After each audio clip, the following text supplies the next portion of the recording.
ရားရဲ့မြတ်တာကိုဆင်ခြင်ရအောင်ကျွန်တော်တို့နာကျင်ခြင်းတွေခံခဲ့ရတယ်ကဲ့ရဲ့ခြင်းတွေခံခဲ့ရတယ်လောင်ပြောင်ခြင်းတွေခံခဲ့ရတယ်နှိမ်ချခြင်းကိုခံပြီးမှမွေးဖွားလာတဲ့ဘုရားတို့ဘုရားရဲ့ချစ်ခြင်းမြတ်တာကိုဆင်ခြင်လဲယေရှုတင်တဲ့နှလုံးသားနဲ့ဝန်ခံရအောင်မြောက်တော်သူပဲယေရှုကြောင့်သာငါကသခင်ရဲ့အချစ်တွေနဲ့အသက်ရှင်သူငါဘယ်တော့မှမကြောက်တော့ဘူးသခင်ရဲ့ရှိတယ်အလုံးစုံဆုံးသောလက်တော်ရဲ့ရှိတယ်လေဝင်ခံရအောင်ငါကလွတ်မြောက်တော်သူပဲ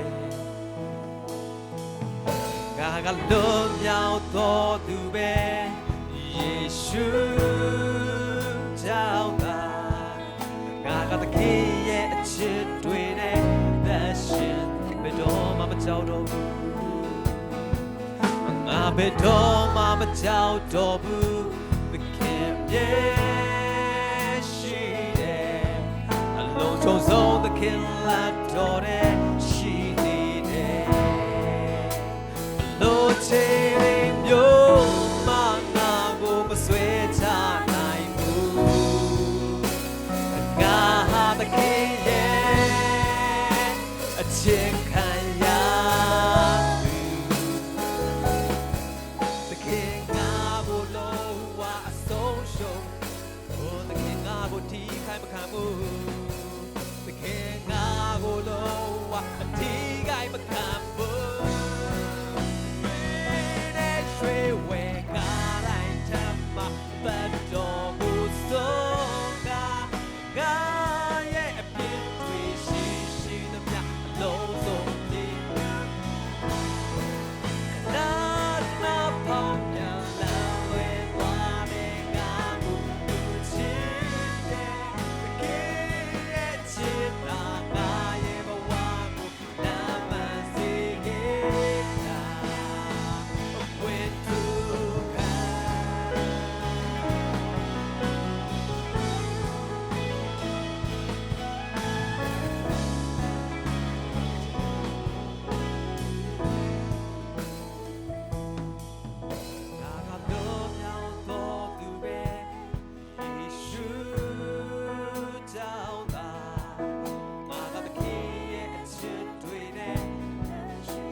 ကြောင့်ပဲလွတ်မြောက်တာဖြစ်ကြောင်းကိုဝန်ခံချီးမွမ်းရအောင်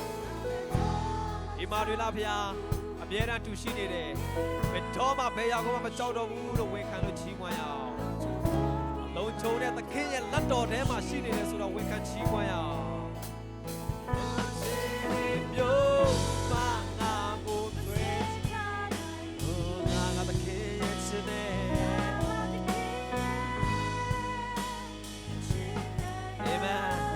တကယ်ချစ်ချင်းမြတ်တာကိုခံရတဲ့သားသမီးတွေဖြစ်တယ်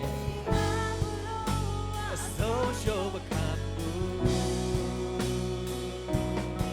တကယ်ငါကိုလုံးဝအထီးကိုင်းမခံဘူးဝိနေရွှေဝဲကားလိုက်ထမ်းမှာပတ်တော်အပြည့်ရှိသမျှအလုံးစုံကိုဈေးကြောပေးတဲ့ဘုရားရှိသမျှအပြည့်အလုံးစုံကိုဝိနိုးပေါ်ရစင်းကြွလာတဲ့ဘုရားရဲ့မြတ်တာကိုချီးမွမ်းရအောင်တန်လွယ်သွားတဲ့ငါကိုကိုချစ်တဲ့သခင်ရဲ့ချစ်တာပါရဲ့ဘဝညနေဝေကရအသွေးနဲ့ကျွေးဝဲတဲ့ဘုရားရဲ့မြတ်တာကာရိုင်းထမ်းမှာသက်တော်ကိုစိုးတာငါရဲ့ဝိရှိရှိတဲ့လုံးလုံးဒီလုံး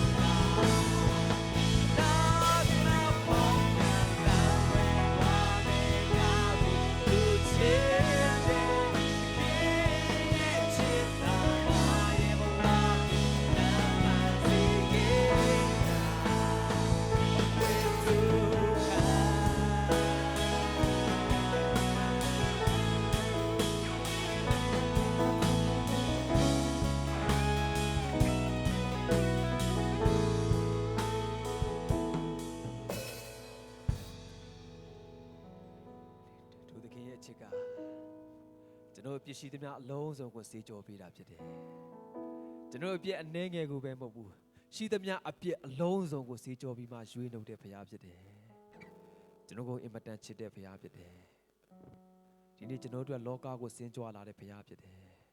သူရဲ့ဖြစ်ခြင်းအလုံးစုံထားခဲ့ပြီးတော့မှနှိမ်ချစွာနဲ့ကျွန်တော်တို့မွေးဖွားလာတဲ့ဘုရားဖြစ်တယ်ကျွန်တော်ကိုချစ်လွန်းလို့ဖြစ်တယ်သူရဲ့ချစ်ချင်းမြတ်တာကိုကျွန်တော်ပေါ်မှာရှံထွက်စေတဲ့ဘုရားဖြစ်တယ်ကိုရောချစ်ချင်းမြတ်တာတော့သားတို့ကျေးဇူးတင်တယ်ကိုရောရွေးနှုတ်ခြင်းကယ်တင်ခြင်းမွေးဖွားခြင်းအလုံးစုံက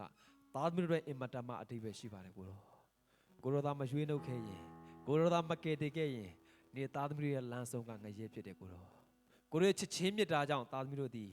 ငရဲကနေလွတ်မြောက်ပြီးတော့မှအသက်ရှင်သောဘုရားရဲ့သားသမီးကောင်းကင်နိုင်ငံသားဖြစ်ခွင့်ရတဲ့အတွက်ကျေးဇူးတော်ကိုချီးမွမ်းတယ်ပါအသက်ရှင်ကောင်းမြတ်တော်မူသောကယ်တင်ပါရှင်သခင်ယေရှုနာမဝင်ပြုလက်သားသမီးတို့ချီးမွမ်းလက်ကိုယ်ွယ်ချီးမြှောက်ပါ၏ဖဗျာအာမင်ဘုရားကိုလက်ခုပ်တီးပြီးချီးမွမ်းရအောင်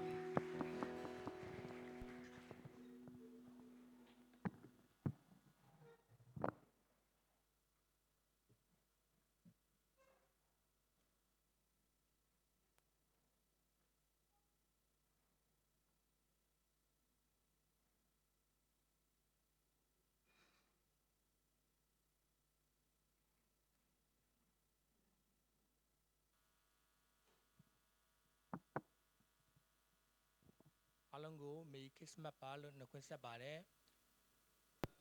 ဒီနေ့ကတော့ကျွန်တော်တို့ရဲ့အပြစ်တွေကိုဆေးကြောဖို့ရန်အတွက်ခင်ရှုဖျားလောကကိုခံယူတဲ့နေ့ဖြစ်ပါတယ်ဒါကြောင့်မလို့အားလုံးရဲ့လုံသားထဲမှာတကယ်ပဲဘုရားခင်ကို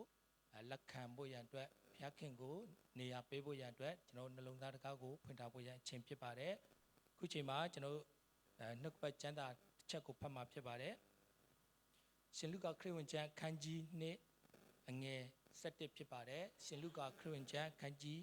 2အငယ်7ဖြစ်ပါတယ်ယနေ့တွင်ဒါဝိဒ်၏မြို့၌သခင်ခရစ်တော်တည်းဟူသောကယ်တင်သောရှင်သည်တင်တို့အဖို့လုံငါဖွားမြင်ခြင်းကိုခံတော်မူပြီးနော်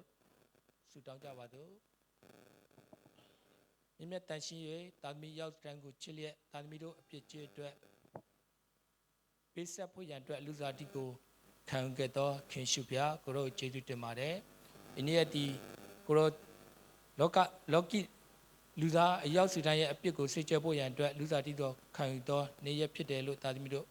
ယုံကြည်ဝန်ခံပါတယ်။ဒါကြောင့်မလို့သာသမီတို့လုံသားထဲမှာကိုရရှင်ဖျားအမှန်တကယ်နေရာယူတော်မူပါ။သာသမီလုံသားထဲမှာမွေးဖွားတော်မူပါ။သာသမီတို့အားနဲ့ခြင်းမဆုံးလခြင်းအပြစ်များကိုလည်းကိုရချင်းခြေတော်ရင်းမှာဝန်ချတောင်းပန်ပါတယ်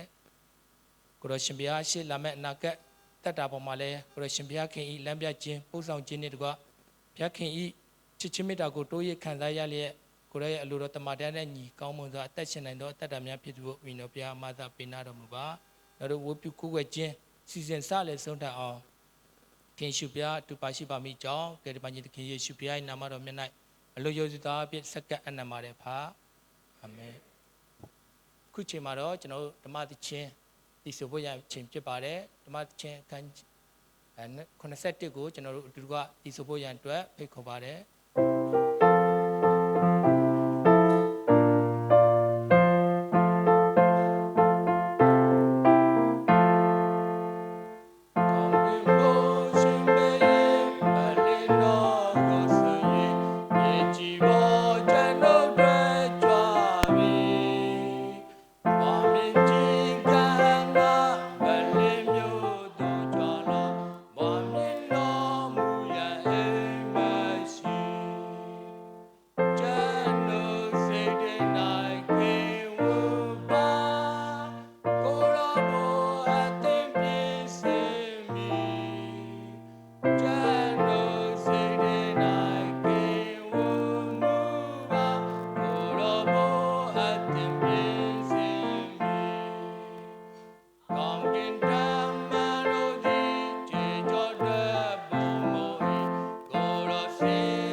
နိုင်ကေဝ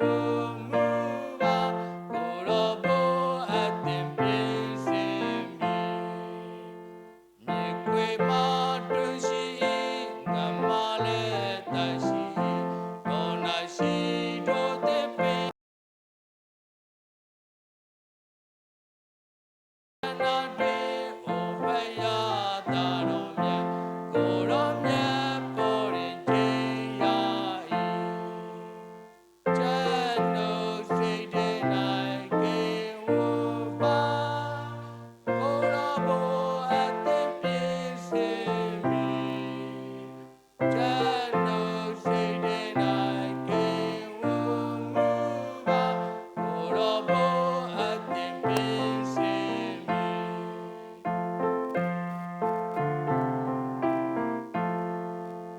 ကတိတော်မြတ်တီရဲ့လူတော်ကိုလွတ်ချင်းကကိုရောကြွာလာတော်မူစဉ်ကစုပြည့်ရဲ့တော်မူရဲ့ကိုဆောင်စေကြပြီမှာကရဏီတို့ဆောင်ခြင်းကံရာ ကျန်တို့စိတ်တဲ့နိုင်ကေဝပါကိုရောဘောအတင်ပြင်းစင်ပြီကျန်တို့စိတ်တဲ့နိုင်ကေဝမူပါကိုရောဘောအတင်ပြင်းစင်ပြီ ကိုရောဒီအောင်ခြင်းကကြွာလာတော်မူတော့ကတပုံမုတ်ခြင်းများနေကြွာလာကိုရောဤတန်တော်နေကျန်တို့ကိုခေါ်ခြင်းဖြင့်ငါနာတွင်နေရရှိဆုံးမည်ကျန်တို့စိတ်တဲ့နိုင်ကေဝပါကိုရောဘောအတင်ပြင်းစင်ပြီကျန်တို့စိတ်တဲ့နိုင်ကေဝမူပါ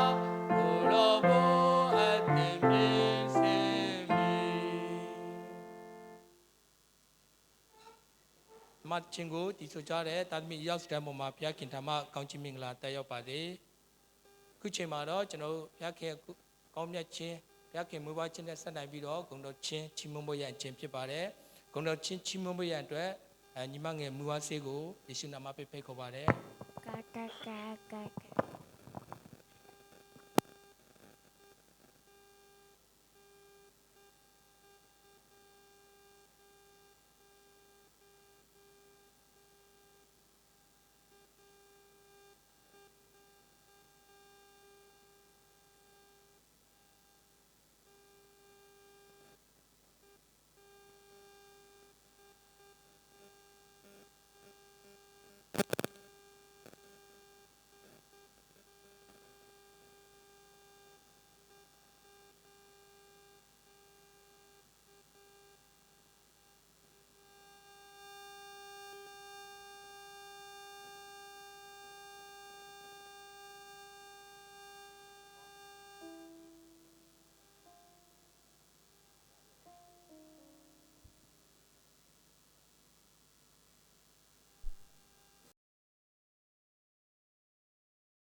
ราะเป็นวันที่พระคริสต์ได้มาบังเกิดบนโลก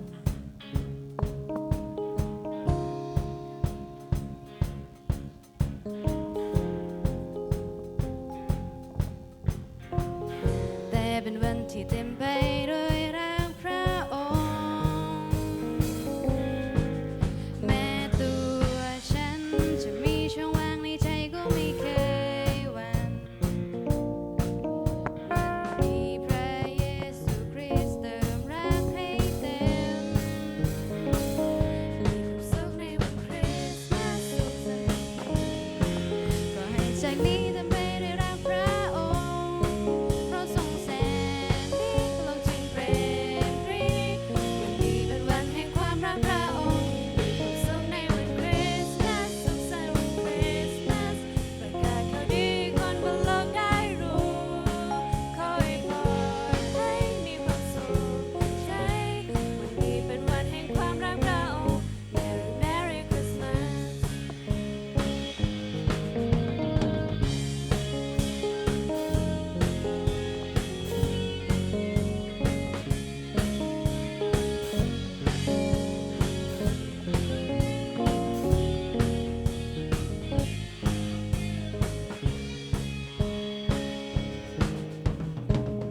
ในวันนี้เป็นวันที่มีความหมายแสนพิเศษเพราะเป็นวันที่พระคริสต์ได้มาบังเกิดเป็นข่าวดีเพราะวันนี้ไม่ใช่วันแสนเศร้าโศกแต่เป็นวันที่เต็มไปด้วยรักพระองค์แม้ตัวฉันจะมีช่องว่างในใจก็ไม่เคยหวั่นวันนี้พระเยซูคริสต์เติมรักให้เต็มมีความสุขในวันคริสต์มาสสุขสันต์วันคริสต์มาสขอให้จากนี้เต็มไปด้วยรักพระองค์เพราะทรงแสนดีโลกจึงเปรมปรีวันนี้เป็นวันแห่งความรักพระองค์มีความสุขในวันคริสต์มาสสุขสันต์วันคริสต์มาสประกาศข่าวดีคนบนโลกได้รู้ขออวยพรให้มีความสุขใจวันนี้เป็นวันแห่งความรักพระองค์มีความสุขในวันคริสต์มาสสุขสันต์วันคริสต์มาสขอให้จากนี้เต็มไปด้วยรักพระองค์เพราะทรงแส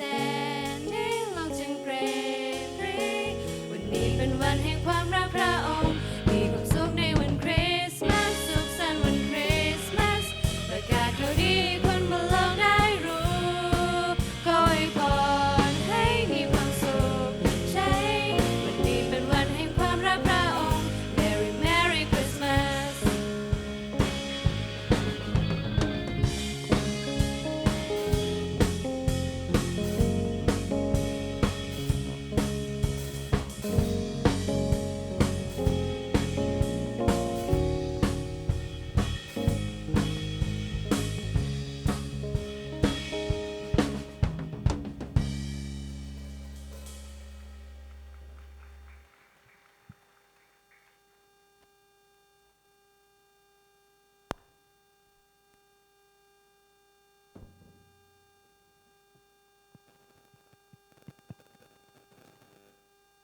ဖျက်ခင်မွေးဖွားခြင်းနဲ့ဆက်နွယ်ပြီးတော့ကျွန်တော်ခရစ်စမတ်ချင်းအပြင်ဂုဏ်တော်ချင်းချီးမွမ်းပေးတဲ့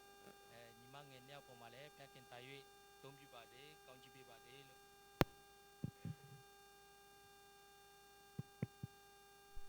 ခုချိန်မှာတော့ကျွန်တော်ဆရာရွေးချယ်ထားတဲ့ဓမ္မကျမ်းစာကိုဖတ်ရှုဖို့ရရင်ချိန်ဖြစ်ပါတယ်ရှမကဲခရစ်ဝင်ကျမ်းခန်းကြီးနဲ့ငယ်21ကနေပြီးတော့23ဖြစ်ပါတယ်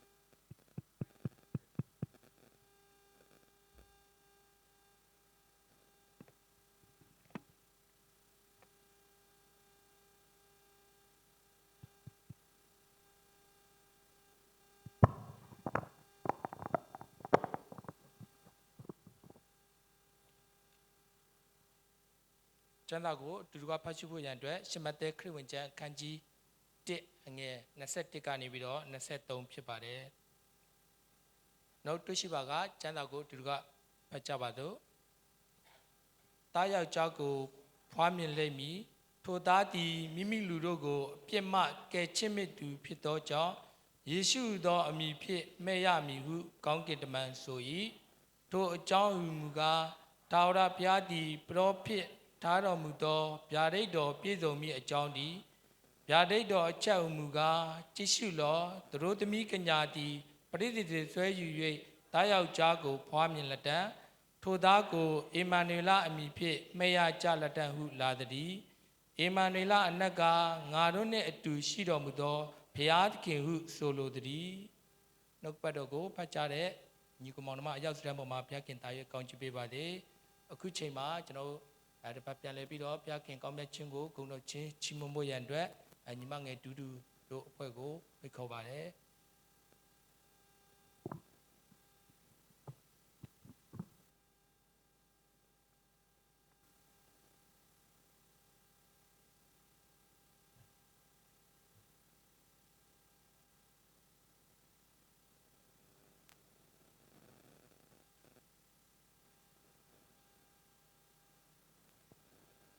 Hello.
ကုန်တော်ချင်းချီမှုပေးတဲ့ညီမငယ်တူတူနဲ့အတိကပ်ပေးတဲ့ညီဖျားခင်တာရဲ့ကောင်းချီးပေးပါတယ်ခုချိန်မှာတော့ကျွန်တော်ခင်ရှုဖျားဟောမြင်လာခြင်းနဲ့ဆိုင်တဲ့ကျွန်တော်ကောင်းချီးမင်္ဂလာနှုတ်ကပတ်တမန်ကျမ်းစာကိုဝင်ငါဟောပြောဖို့ရန်အချိန်ဖြစ်ပါတယ်နှုတ်ကပတ်တော်ဝင်ငါဖို့ရန်အတွက်ဆရာတော်ကိုယေရှုနာမဖြင့်ဖိတ်ခေါ်ပါတယ်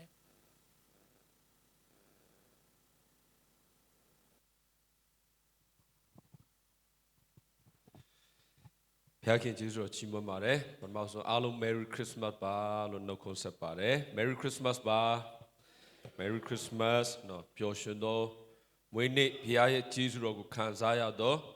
Christmas အချိန်ကာလဖြစ်ပါစေဆိုကျွန်တော်တို့ခုနကပေါ့နော်ကျွန်တော်အတူကဓမ္မသချင်းတီဆိုချီးမွမ်းခဲ့တယ်တီဆိုချီးမွမ်းသွားတဲ့သချင်းတပိုက်ချင်းစီတိုင်းကိုပြန်ပြီးဆန်းစစ်တဲ့ခါမှာပေါ့နော်တကယ်သခင်ယေရှုခရစ်တော်စပြီးလူစားတိခံယူတဲ့အချိန်ကနေနောက်ဆုံးကားတိုင်းပေါ်တက်တဲ့ချိန်နောက်ဆုံးအခုမဖြစ်သေးဘူးနောက်ဖြစ်လာမဲ့ဘုံနဲ့တကွပြန်ကြွလာမဲ့အချိန်အထိဆက်ဆူထားတဲ့သချင်းဖြစ်တယ်ဆိုတော့ဒီကနေ့ဒီချိန်ကာလကတော့ပေါ့နော်ကျွန်တော်တို့ဘယ်အထိပဲကျွန်တော်တို့တွေ့ရကြုံရသိရသေးတယ်လဲဆိုလို့ရှိရင်သခင်ယေရှုခရစ်တော်လူစားတိခံရတဲ့အချိန်လက်ဝါးကားတိုင်းမှာအသေးသက်ချင်းခံရတဲ့အချိန်ကောင်းကင်ဘုံကိုပြန်ကြွသွားတဲ့အချိန်ဒါတွေကိုတော့ကျွန်တော်တို့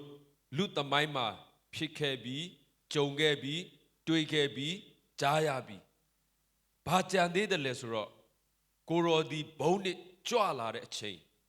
ကိုရောဘုံတကိုးနဲ့ပြန်ကြွလာမဲ့အချိန်ရှိပါသေးတယ်အဲ့ဒီအချိန်အထိကျွန်တော်တို့ရဲ့စိတ်နှလုံးတွေကိုပြင်ဆင်ထားဖို့ဖြစ်တယ်ဒါပေမဲ့ဒီနေ့ကျွန်တော်အများစုကခရစ်စမတ်လို့ပြောလို့ရှိရင်သူငယ်တော်ယေရှုနှလုံးသားထဲမှာမွေးဖွားဖို့ပြင်ဆင်ပြီလားသူငယ်တော်ကိုကိုယ်နှလုံးသားထဲမှာနေရာပေးပြီလားအစဉ်သင့်ရှိပြီလားလို့ပဲကျွန်တော်ပြောကြတာများတယ်တကယ်ဘုံတကိုးနဲ့ပြန်ကြွလာမဲ့အရှင်သခင်ကိုနေရာပေးဖို့ကိုယ်နှလုံးသားကိုပြင်ဆင်ဖို့မေ့နေကြတာတွေလည်းရှိတယ်တကယ်တော့ကျွန်တော်တို့ကမွေးဖွားတဲ့အချိန်ကနေနောက်ဆုံးအချိန်ထိတိုင်အောင်ကျွန်တော်တို့သခင်ကိုနေရာပေးဖို့ဖြစ်တယ်ပြင်ဆင်ထားဖို့ဖြစ်တယ်ဆိုခရစ်စမတ်ကာလမှာကျွန်တော်တို့တွေပြင်ဆင်ကြပါတယ်ဒါပေမဲ့ပြင်ဆင်ထားတဲ့ကြားတွေကကိုပဲအလွယ်လွယ်အချော်ချော်ဖြစ်ကြတာတွေလည်းရှိတယ်ခုနလိုပေါ့နော်စက်ပိုင်းဆိုင်ရာနော် life limbo ကိစ္စတွေမှာအတန်ကိစ္စတွေမှာပြင်ဆင်ထားတဲ့ကြားတွေကနေပဲအလွယ်လွယ်အချော်ချော်ဖြစ်ရတဲ့အရာတွေရှိတယ်ဘာဖြစ်လို့လဲဆိုတော့စက်ပစ္စည်းတွေနဲ့အလုပ်လုပ်ရတာလေနော်ကိရိယာတွေနဲ့အလုပ်လုပ်ရတဲ့ခါမှာတခါတလေသူကောင်းရင်ကောင်းတယ်တခါတလေမကောင်းရင်လည်းမကောင်းဘူးသူနော်အခြေအနေမျိုးမျိုးဖြစ်တတ်တယ်ပြီးခဲ့တဲ့တနင်္ဂနွေကျွန်တော်တို့စရာဘူရီမှာခရစ်စမတ်ဝတ်ပြုခြင်းတော်တော့လည်းဒီလိုပဲသူတို့လည်းကြိုတင်ပြင်ဆင်ထားကြတာပဲတကယ်ဟိုအဆမ်းမှာအကုန်ကောင်းတယ်နော်သူတို့တချင်းတိုက်တဲ့အချိန်ပြင်ဆင်တဲ့အချိန် projector ထိုးတာအကုန်ကောင်းတယ်ဒါပေမဲ့တကယ်စမ်းပြီးလက်ကျင်ပြီးပေါ့နော်အားလုံးပြီးပြီးခြေနှက်ပြီးဆိုပြီးနားထားပြီးတကယ်စမယ်လဲလုပ်တဲ့ခါကျတော့နော်ဒီ TV screen ကိုဖွင့်လိုက်တဲ့ခါမှာသူတို့ဘလို့ဖြစ်လဲမသိဘူးဘလို့မှဖွင့်လို့မရဘူးအနောက်က Netflix ကြီးပဲလာတော့ဂျမ်းမှာကျွန်တော်ဘေးနားနေပြီးတော့ရီးနေတာဒီတော့မရီးနဲ့ငါတို့စီမှာလည်းအဲ့လိုပဲပေါ့နော်ဆိုဖြစ်တတ်တဲ့အရာတွေကျွန်တော်ပြောပြတာကြိုတင်ပြင်ဆင်ထားတဲ့အထဲမှာတော့မှဒီလိုဖြစ်တယ်ဆိုလို့ရှိရင်မပြင်ဆင်ဘဲနဲ့အလုပ်နေကြပါတမယိုးကြပါဒါကကျွမ်းပြီးသားပါဒါကနားလည်ပြီးသားပါဆိုလို့ရှိရင်ပို့ပြီးမှကတိကအောက်ဖြစ်တယ်ပို့ပြီးမှတကယ်မထင်မမှတ်ထားတဲ့အရာကြုံလာပြီဆိုလို့ရှိရင်ခြေမကင်မိလက်မကင်မိဖြစ်တတ်တယ်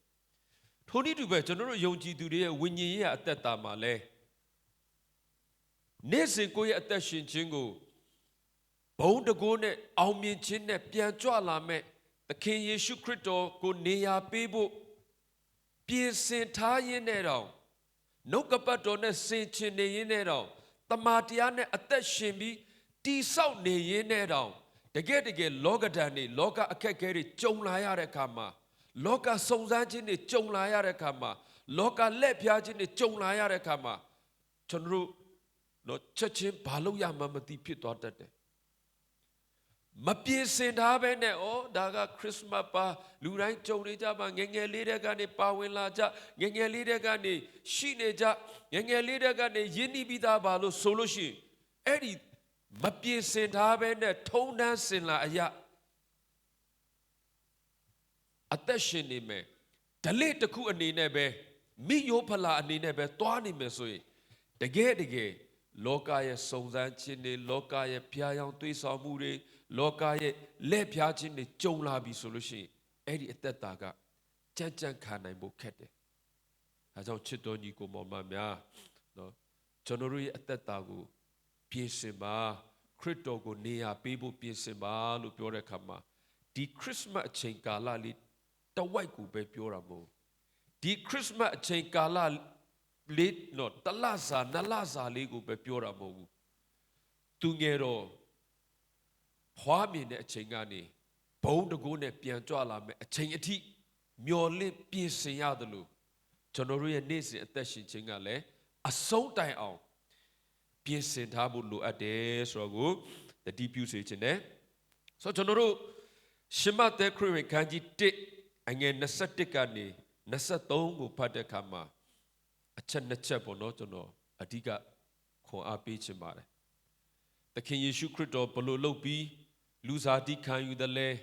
ယောသတ်နဲ့မာရိကဘလို့လဲဆိုတဲ့အရာတွေကိုတော့ကျွန်တော်မပြောတော့ဘူးပေါ့နော်ဘာဖြစ်လို့လဲဆိုတော့ဒီမှာကျွန်တော်အားလုံးယုံကြည်သူတွေတော့အသင်းတော်နဲ့ထိတွေ့တဲ့သူတွေနှုတ်ကပတ်တော်ကိုအမြဲကြားရတဲ့သူတွေဖြစ်တဲ့အတွက်ကြောင့်ဒီအကြောင်းကိုတော့ကျွန်တော်တို့မပြောတော့ဘူးဒါပေမဲ့ဘယ်အရာကိုအဓိကပြောချင်တယ်လဲဆိုတော့အငယ်21မှာဖော်ပြထားတဲ့သားယောက်ျားကိုဖွားမြင်လိမ့်မည်ထိုသားသည်မိမိလူတို့ကိုအပြစ်မှကယ်ချွတ်မိသူဖြစ်သောကြောင့်ယေရှုဟူသောအမည်ဖြင့်မဲ့ရမည်ဟုကောင်းကင်တမန်ဆို၏နံပါတ်1တစ်ချက်ယေရှုရဲ့အဓိပ္ပာယ်ကဘာလဲဆိုလို့ရှိရင်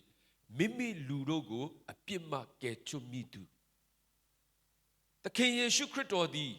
နော်ယေရှုရဲ့အဓိပ္ပာယ်သည်မိမိလူတို့ကိုအပြစ်မှကယ်ချွတ်မိသူ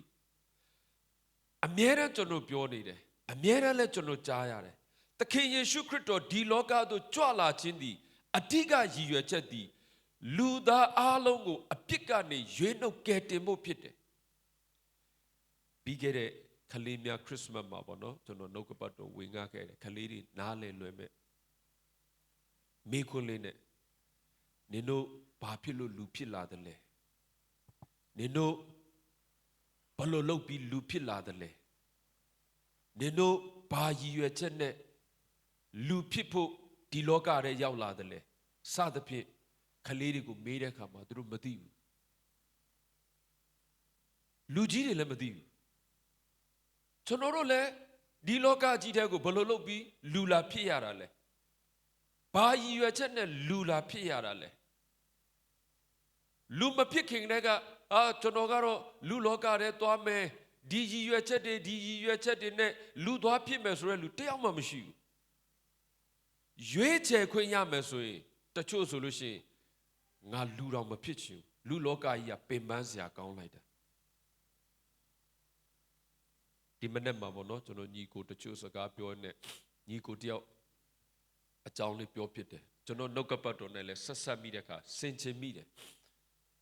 သူဘာပြောပြလဲသူမေးတာပေါ့နော်ကျွန်တော်ဘယ်မှာတွေရောက်ဘူးတယ်လဲဘာတွေလုပ်ဘူးတယ်လဲဆိုသူရောက်ဘူးတဲ့နိုင်ငံတွေကိုသူရွတ်ပြလိုက်တာမနေဘူး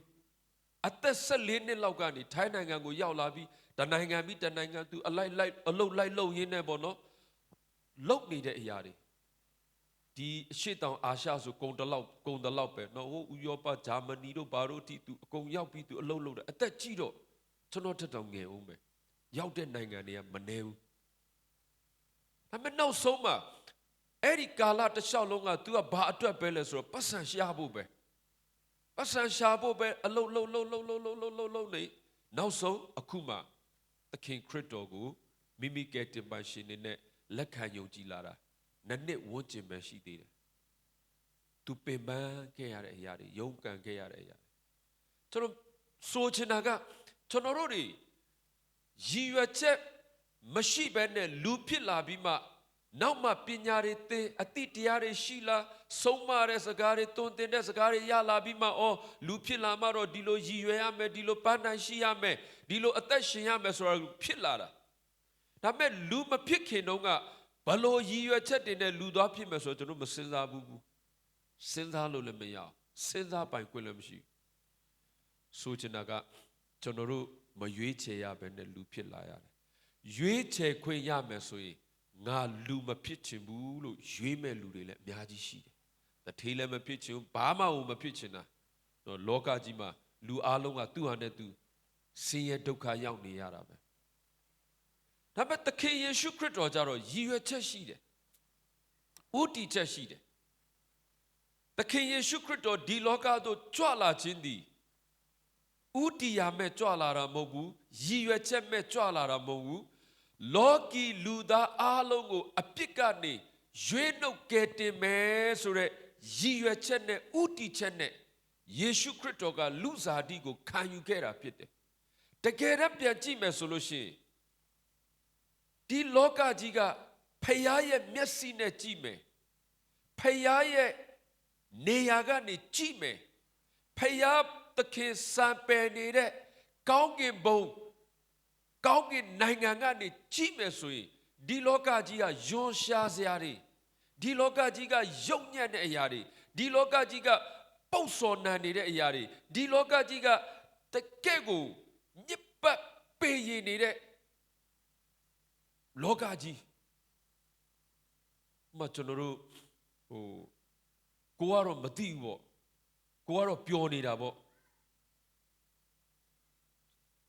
ဘာနဲ့တူတယ်လဲဆိုလို့ရှိရင်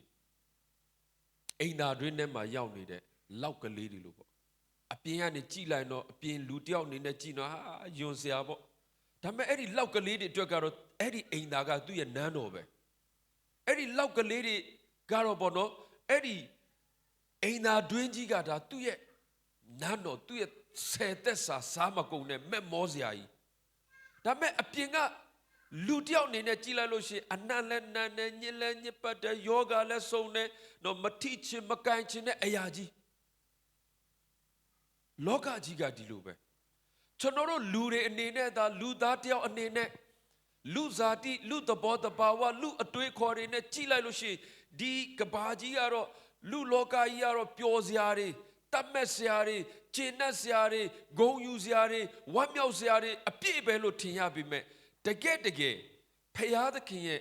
နေရာဖယားရဲ့ဘုံစည်းစိမ်ကနေပြန်ကြည့်လိုက်လို့ရှိရင်ယွန်ရှားစရာအရာပဲအဲ့လိုယွန်ရှားစရာဘဝထဲကိုရောက်နေတဲ့သင်နဲ့ကျွန်တော်တို့ကိုဖယားသခင်ကချစ်တယ်တန်ဖိုးထားတယ်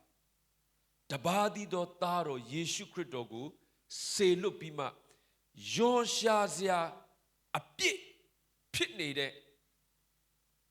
ဒီလောကကြီးထဲကိုလူစားတိခံခဲ့တာဖြစ်တယ်ဒီလောကကြီးထဲမှာကျွန်တော်တို့ကျမတို့လောကီလူသားအားလုံးအပြစ်ကနေလွတ်မြောက်စေဖို့အတွက်လူစားတိကိုယေရှုခရစ်တော်ခံယူခဲ့တာဖြစ်တယ်ဘာနဲ့တူတယ်လဲဆိုတော့အိမ်သာတွင်းထဲကိုပြုတ်ကျသွားတဲ့စိန်တုံးတုံးလို့ပေါ့ညစ်ပတ်ပေမဲ့စိန်တုံးလေးကတန်ဖိုးရှိတဲ့အခါမှာရအောင်ပြန်ဆယ်မှာပဲဒီလောကကြီးကမတရားမှုတွေမကောင်းမှုတွေအပြစ်ဒုစရိုက်တွေနဲ့ပြည့်ဝနေပေမဲ့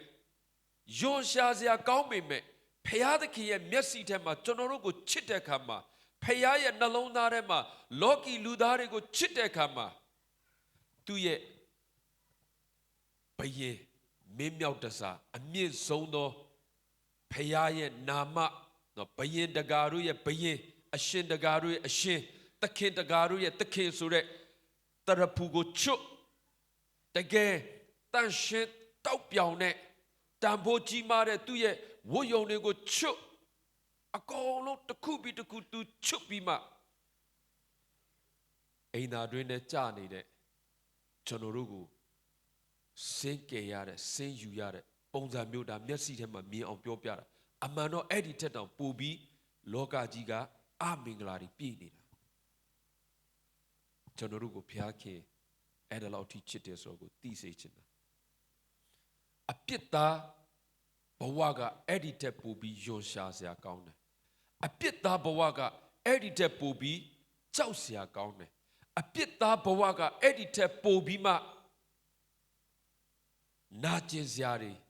အမင်္ဂလာတွေနဲ့ပြည့်နေတာဖြစ်တယ်အဲ့ဒီအသက်တာကိုရွေးနှုတ်ဖို့ကယ်တင်ဖို့လွတ်မြောက်စေဖို့ဘုရားသခင်နဲ့ပြန်ပြီးမိတ္တာရဖွဲ့စေဖို့ဘုရားရဲ့မျက်မှောက်တော်တဲ့ပြန်ရောက်စေဖို့ထိုသခင်ကလူစားတိကိုခံရတာဖြစ်တယ်ယေရှုဟူသောအမည်ဖြစ်မဲ့ရမယ်ယေရှုရဲ့အတိတ်ဘက်ကမိမိလူတို့ကိုအပြစ်မှကယ်ချွတ်မိသူလို့အတိတ်ပဲရတယ်ဒီနေ့သခင်ယေရှုခရစ်တော်ရဲ့ရွေးနှုတ်ခြင်းကယ်တင်ခြင်းကိုလက်ခံတဲ့သူတန်ဖိုးထားတဲ့သူကကျေးဇူးတော်အဖြစ်သာရအသက်ကိုရသွားတယ်ကျေးဇူးတော်အဖြစ်ဘုရားသခင်ပြင်ဆင်ပေးတဲ့သာရအသက်ဆိုတဲ့လက်ဆောင်ကိုခံယူရရှိတယ်သာရအသက်ဒီဟုသောခရစ်တော်အဖြစ်ဘုရားရဲ့နိုင်ငံတော်သားဖြစ်ခွင့်ရသွားတယ်ဒါပေမဲ့အဲ့ဒါကခရီးအဆုံးမဟုတ်သေးဘူးသာရအသက်ရတယ်ဆိုတာခရီးအဆုံးမဟုတ်သေးဘူးသာရအသက်ရတယ်ဆိုတာကအစပဲရှိသေးတာကျွန်တော်တို့မင်္ဂလာဆောင်တယ်ဆိုတာကလက်ထပ်ထိမ်းများတယ်ဆိုတာကအိမ်တော်တစ်ခုအစပြုံပဲရှိသေးတယ်လက်ထပ်ထိမ်းများပြီးရင်မင်္ဂလာဆောင်ပြီးသွားလို့ရှိရင်ကိုလက်ထပ်ထိမ်းများထားတဲ့သူနဲ့ကိုမင်္ဂလာဆောင်ထားတဲ့သူနဲ့အဆုံးတိုင်အောင်တယောက်ကိုတယောက်တစ္ဆာရှိဖို့တယောက်ကိုတယောက်အားပေးဖို့တယောက်ကိုတယောက်နားလည်ဖို့တယောက်ကိုတယောက်မေတ္တာပြဖို့တယောက်ကိုတယောက်အပြန်အလှန်ဂရုစိုက်ဖို့ဆက်လျှောက်လမ်းရမယ်ခရီးတွေဆက်လျှောက်ရမယ်ပန်းနိုင်တွေဆိုတာရှိသေးတယ်ယေရှုခရစ်တော်ကိုမိမိကယ်တင်ပါရှင်နေနဲ့လက်ခံယုံကြည်တယ်ယေရှုခရစ်တော်ကကျွန်တော်ရဲ့အပြစ်တွေကိုဆေးကြောပေးတယ်ယေရှုခရစ်တော်ဒီလောကသို့ကြွလာတာကကျွန်တော်ရဲ့အပြစ်တွေကိုဖြေလွတ်ပေးဖို့ဖြစ်တယ်လို့ယုံကြည်လိုက်တာကအစပဲရှိသေးတယ်အဆုံးတိုင်အောင်ကျွန်တော်တို့ရှောက်ရအောင်ပဲကျွန်တော်ဘာနဲ့ဥပမာပေးခြင်းတလဲဆိုပေါ့နော်ဥပမာဆိုတော့ကျွန်တော်လိုအပ်ပါတယ်သခင်ယေရှုခရစ်တော်ကိုယ်တိုင်လဲနှုတ်ကပတ်တော်တွေဝင်ရတဲ့အခါမှာလူတွေနားလည်လွယ်မဲ့ဥပမာလေးတွေနဲ့သူဝင်ရတယ်လေဆိုတော့အဲ့ဒီဥပမာလေးတွေကကျွန်တော်တို့ရဲ့နားတဲ့ကိုရောက်သွားတဲ့အခါမှာချက်ချင်းအော်ဒီအတိတ်ပဲပါလားဆိုတော့မြင်သွားရတယ်လို့ဥပမာတစ်ခုပေးခြင်းတယ်ခရစ်တော်ကိုယ်တိုင်လည်းဥပမာပေးတယ်လို့ပေါ့နော်ကျွန်တော်လည်းဥပမာလေးတစ်ခုပေးခြင်းတယ်အမတန်ချမ်းသာကြွယ်ဝတဲ့တထေးကြီးသူစီမှာသားတယောက်ရှိတယ်ခလေးကတော့ငယ်သေးတယ်သူနေတဲ့အိမ်ကတော့တောင်ကုန်းလေးပေါ်မှာပေါ့နော်မျက်စိထဲမှာမြင်ကြည့်တောင်အမြင့်တောင်ကုန်းလေးပေါ်မှာအမတန်မှตาရလာပါတယ်တရက်ကြတော့လူဆိုးတယောက်လို့ပဲလွယ်ပြောရအောင်လူဆိုးတယောက်ကနေပြီးမှအဲ့ဒီတထေးကြီးရဲ့အောင်မြင်မှုချမ်းသာမှုအဲ့ဒီတထေးကြီးရဲ့ကြွယ်ဝမှုတွေပျော်ရွှင်စရာကောင်းတဲ့ဘဝကိုမနာလိုတဲ့အခါမှာအဲ့ဒီလူဆိုးကဘာလုပ်တယ်လဲဆိုတော့ तू လိုက်ကြည့်နေတယ်တထေးကြီးကို तू အနိုင်မယူနိုင်တဲ့အခါမှာတထေးကြီးကိုဘလို့မှ तू ဒုက္ခမပေးနိုင်တဲ့အခါမှာတထေးကြီးကို तू ဘလို့ထိုးနှက်ရမလဲလို့ကြည့်တဲ့အခါမှာအော်ဒီတထေးကြီးကသူ့ရဲ့သားကိုအရင်ချစ်တာပဲသူ့သားကိုအရင်ချစ်တာပဲသူ့ရဲ့စီးစိမ်ရှိသမျှထက်သူ့ရဲ့ပိုင်ဆိုင်သမျှအရာအလုံးထက်သူ့သားကိုအရင်ချစ်တဲ့ဖခင်တယောက်ဖြစ်တယ်ဆိုတော့ဒီတထေးကြီးကိုဒုက္ခပေးခြင်းရင်သူ့သားကိုဒုက္ခပေးလိုက်အဲ့ဒါကို तू သိတဲ့အခါမှာအဲ့ဒီလူဆိုးကတထေးကြီးအလစ်မှာတထေးကြီးရဲ့အိမ်ထဲကို तू ကနော်နီးမျိုးစုံနဲ့ဝင်သွားတယ်ပေါ့နော်ဝင်သွားတယ်ပြီးတော့တထေးသားလေးငယ်ငယ်လေးအရွယ်မရောက်သေးတဲ့တထေးသားလေးကို နော်ဟိုချော်ဒီချော်ဟိုပြောဒီပြောနဲ့တခါတည်းတောင်ပေါ်ကနေအိမ်ထဲကနေခေါ်ထုတ်တယ်ပြီးတော့အဲ့ဒီတောအုပ်တွေတဆင့်ပြီးတဆင့်အဲ့ဒီတောတွေထဲမှာလဲအန်ရတွေများတယ်နော်သူထောင်ချောက်တွေအများကြီးဆင်ထားတယ်အဲ့ဒီသူပိုင်တဲ့တဲကိုသူခေါ်လာတယ်ခေါ်လာပြီးတဲ့ခါကျတော့နောက်ဆုံးအဲ့ဒီတထေးသားလေးကိုလက်စဖြောက်ဖို့ရန်အတွက်ရေထဲတွန်းချပလိုက်တယ်ဂျင်းနဲ့နေတယ်အမေတထေးကြီးကတိသွားတယ်ချက်ချင်းပဲပေါ့နော်ဟာငါသားတော်ဟိုမှာရေနစ်နေပြီး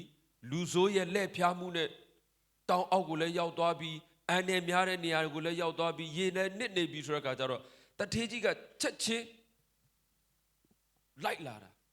လိုက်လာပြီးတဲ့အခါကျတော့ရေနစ်နေတဲ့သူ့သားကိုတွေ့တဲ့အခါမှာအကုန်လုံးချွတ်ပြီးဆယ်ပြီးတဲ့အခါမှာတော့ရေထဲကနေဆွဲတင်ပြီးကုန်းပေါ်ကိုတင်ပြီးတဲ့အခါမှာဘာလို့ရသေးတယ်လဲဆိုကုန်းပေါ်ကိုရောက်သွားပြီးတာနဲ့အသက်တော့ရေနစ်တော့မသေးတော့ဘူးဒါပေမဲ့တောင်ပေါ်ကိုပြန်ရအောင်မယ်တောင်ပေါ်ကိုအိမ်ကိုပြန်ရအောင်မယ်နော်သူ့ရဲ့အိမ်ကိုပြန်ရအောင်မယ်ဒီကြားထဲမှာအိမ်ပြန်ရောက်ဖို့ရန်အတွက်တောအုပ်ကိုဖျက်ရအောင်မယ်ဒီတောအုပ်ထဲမှာရန်သူရဲ့ထောင်ချောက်တွေပြည့်ရတွေအများကြီးရှိသေးတယ်ဆိုတော့ဒီကလေးငယ်လေးကဘယ်နည်းနဲ့မှဒီတောအုပ်ကိုသူ့တယောက်တည်းမဖျက်နိုင်တဲ့အခါမှာတထေးကြီးကဘာပဲပြောပြောသူ့သားကိုအနားမှာနေပြီးမှငါသားမပူနဲ့အဖေရှိတယ်မင်းမတတ်နိုင်ဘူးမင်းမလုံနိုင်ဘူးအဖေမင်းနားမှာရှိတယ်မစိုးရိမ်နဲ့မကြောက်ရွံ့နဲ့နော်အဖေပခုံးပေါ်မှာတင်လိုက်လက်ဆွဲလိုက်အဖေအားပေးမိနစ်သိပ်ပြီးအရန်စိုးရိမ်ပြီးအရန်ကြောက်ရွံ့ပြီးအရန်တုန်လှုပ်နေတဲ့သူ့ရဲ့သားငယ်လေးကိုတေးချပွေ့ပိုက်ပြီးမှအိမ်အရောက်ပြန်ခေါ်သွားတယ်ကျွန်တော်ဘာကိုပြောပြချင်တာလဲဆိုတော့မိမိလူတို့ကိုအပြစ်မှကယ်ချွတ်မိသူဆိုရက်ယေရှုခရစ်တော်ကိုလက်ခံယုံကြည်ပြီးရင်ကျွန်တော်တို့ရဲ့ဘဝအသက်တာမှာငါတို့နဲ့အတူရှိသောအေမာနွေလဖယားငါတို့နဲ့အတူရှိသောဖယားအေမာနွေလကိုလည်းကျွန်တော်တို့ဆက်ပြီးဖက်တွယ်ထားရမယ်အမိပြုထားရမယ်အေမာနွေလကိုလည်းကျွန်တော်ဆက်ပြီးမြဲမြဲစုပ်ကင်ထားရမှာဖြစ်တယ်အများစုကယေရှုခရစ်တော်ကိုမိမိကယ်တင်ပါရှင်နဲ့လက်ခံယုံကြည်ပြီးယေရှုခရစ်တော်အဖြစ်သာရအသက်ရပြီးဆိုတာကိုပဲအတိကထားပြီးတော့အေမာနွေလငါတို့နဲ့အတူရှိသောဖယားဆိုတာကိုတော့အပေါ်ယံလောက်ပဲခံယူထားတယ်အပေါ်ယံလောက်ပဲတိတ်အရေးမကြီးဘူးလို့ထင်ထားတယ်အေမာနွေလကအပြစ်ကနေကယ်ချွတ်တဲ့ယေရှုလောက်မလိုအပ်ဘူးလို့ထင်ထားကြတယ်တကယ်တော့အပြစ်ကနေကယ်လွတ်ယုံနဲ့အပြစ်ကနေလွတ်ပေးယုံနဲ့လုံလောက်ပြီဆိုလို့ရှိရင်အေမာနွေလကိုဘုရားခင်ပေးမှာမဟုတ်ကျွန်တော်တို့နားမှာသူရှိနေမှာမဟုတ်ပြီမြို့ကကယ်ပြီးပြီမင်းကုန်းပေါ်ရောက်လာပြီကိုယ့်အကိုအိမ်မှာပြန်တော့အဖေသွားနေမယ်အဖေအိမ်ကနေမြို့ထမင်းဟင်းပြင်ပြီးစောင့်နေမယ်မင်းလမ်းလျှောက်ပြီးလိုက်လာတော့ဆိုရင်အဲ့ဒီကလေးကဘလို့မှသွားနိုင်မှာမဟုတ်အခုပဲရေထဲမှာမွန်းကျက်ပြီးနစ်ပြီးရန်သူရဲ့လက်ဖျားမှုကြောင့်တော့ဖျားယောင်းမှုကြောင့်နှိပ်စက်မှုကြောင့်တေမလောက်အောင်ဒဏ်ရာတွေခံရပြီးကြုံနေရတဲ့ခါမှာအဖေကမင်းကကယ်ပြီးပြီမင်းငါစကားနားမထောင်ဘူးမင်းကပြောထားတဲ့အရာတွေမင်းမလုပ်ဘူးဒီအတွက်ကြောင့်မင်းကမင်းခံငါတော့အပေါ်မှာစောင့်နေမယ်မင်းရောက်လာလို့ရှိရင်စားဖို့ထမင်းဟင်းအဖေပြင်ထားပေးမယ်ဒီကလေးဘယ်လိုသွားမလဲအဲ့ဒီအတွက်အေမာနွေလမပူနဲ့အပြစ်ကနေရွေးနှုတ်ကယ်တင်ပေးသလိုအပြစ်တရားကိုပယ်ဖြတ်ပေးသလိုအပြစ်ရဲ့ချီနှောင်ခြင်းကနေလည်းလွတ်မြောက်စေသလိုအဆုံးတိုင်အောင်အဖရဲ့အိမ်ပြန်ရောက်တဲ့အထိအဖရဲ့နိုင်ငံတော်ပြန်ရောက်တဲ့အထိအဖပြင်ဆင်ပေးတဲ့နေရာရောက်တဲ့အထိအေမာနွေလအဖေမင်းနဲ့အတူရှိနေမယ်ဒီတခါတော့အဖေလက်ကိုကင်ထားဒီတခါတော့အဖေသွားတဲ့နောက်ကိုထက်ချက်မကွာလိုက်ဒီတခါတော့အဖေရှောက်တဲ့လမ်းကိုတေချာကြည့်လုံးဝမလွတ်နဲ့လွတ်ရင်တော့မင်းဒီတောအုပ်ထဲမှာဆုံးရှုံးသွားနိုင်တယ်ဒုက္ခရောက်သွားနိုင်တယ်ဆိုကျွန်တော်တို့အသက်တာအေမာနွေလလိုအပ်တယ်ဒီနေ့သခင်ယေရှုခရစ်တော်ကိုမိမိကယ်တင်ပါရှင်နဲ့လက်ခံယုံကြည်ပြီး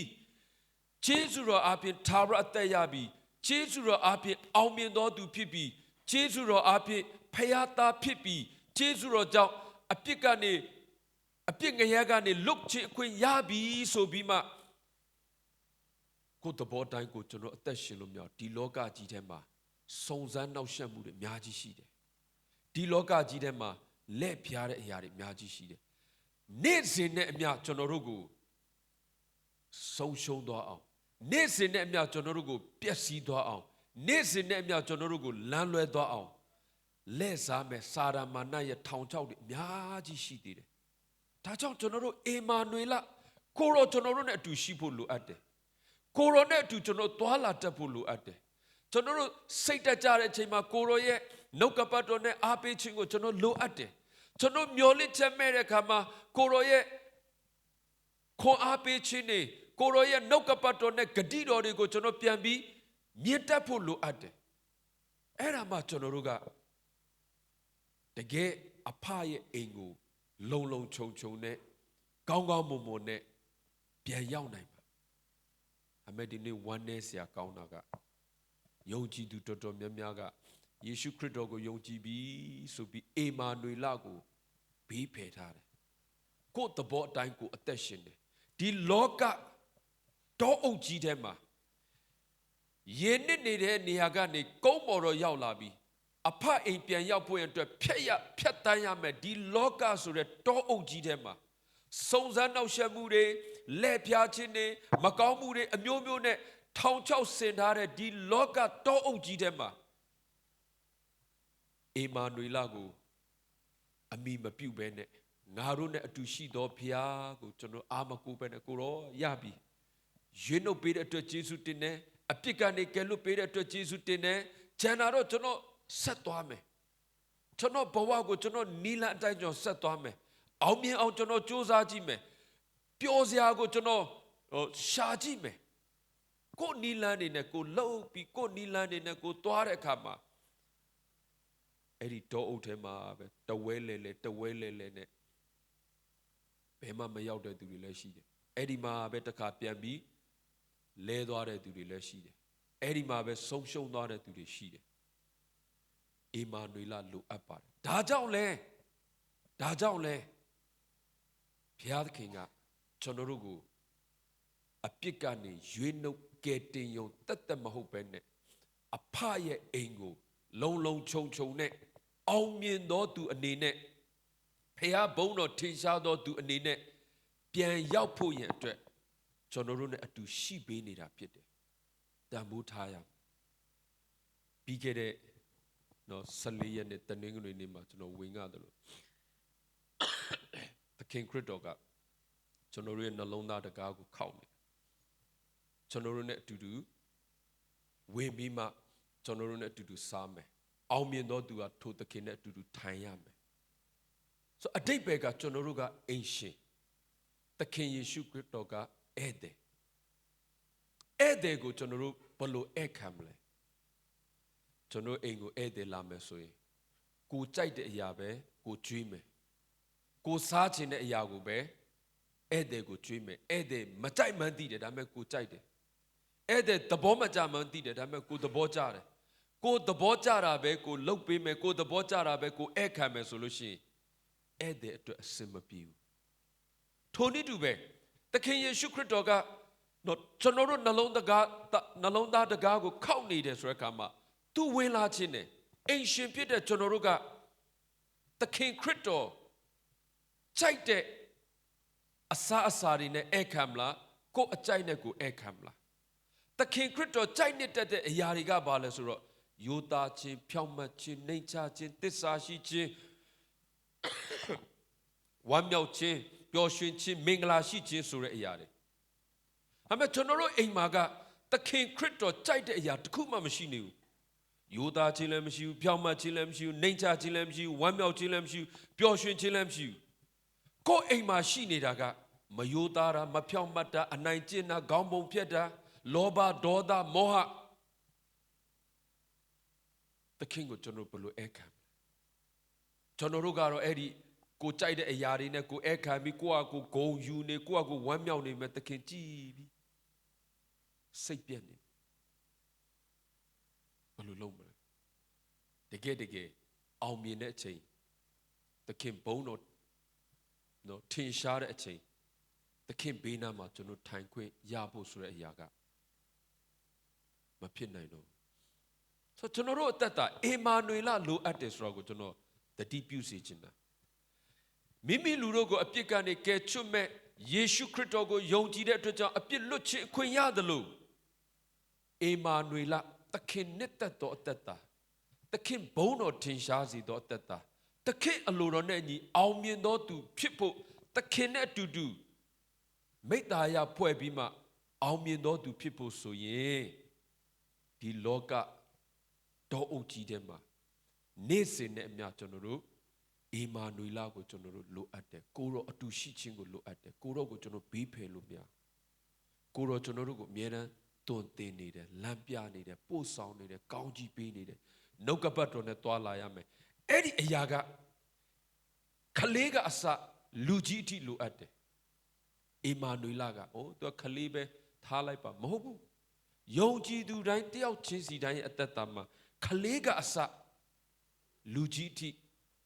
ကိုရောနဲ့အတူရှိခြင်းကိုရောရဲ့အတူရှိခြင်းကိုလိုအပ်တယ်အဲ့ဒါမှကျွန်တော်တို့ကဒီလောကတောအုပ်ကြီးကိုအောင်မြင်ကြော်ဖြတ်ပြီးမှဘုရားဘုန်းတော်ထင်ရှားစေမှာဖြစ်တယ်ဒါကြောင့်ချစ်တော်ညီကိုမောင်မများသခင်ယေရှုခရစ်တော်ဒီလောကသို့ကြွလာခြင်းဒီတစ်ချက်ကျွန်တော်ကျမတို့ရဲ့အပြစ်တွေအားလုံးကိုစေကြောဖြေလွတ်ပေးပြီးအပြစ်ကနေရွေးနှုတ်ကယ်တင်သလိုဒုတိယတစ်ချက်ဒီလောကကိုအောင်မြင်တော်သူဒီလောကကိုကြော်လွန်ပြီးမှအဖရဲ့အိမ်ကိုလုံခြုံနဲ့ဘေးအန္တရာယ်ကင်းစွာနဲ့ဝမ်းမြောက်စွာနဲ့ပျော်ရွှင်စွာနဲ့ပြန်ရောက်ဖို့ရန်ကျွန်တော်တို့နဲ့အတူရှိပေးနေတယ်ကျွန်တော်တို့အနားမှာရှိပေးနေမှာဖြစ်တယ်ကျွန်တော်အမြဲတမ်းပြောသလိုတစ်ခါတနေ့ one day ပေါ့ဒီနေ့တော့မဟုတ်သေးဘူးဘယ်နေ့လဲတော့မသိဘူးဒါပေမဲ့ one day တနေ့ကြာလို့ရှိရင်ကိုရမ်းချစ်တဲ့သူတွေကိုအရန်အားကိုးတဲ့သူတွေကိုဘေးနားမှာထိုင်ပြီးမှ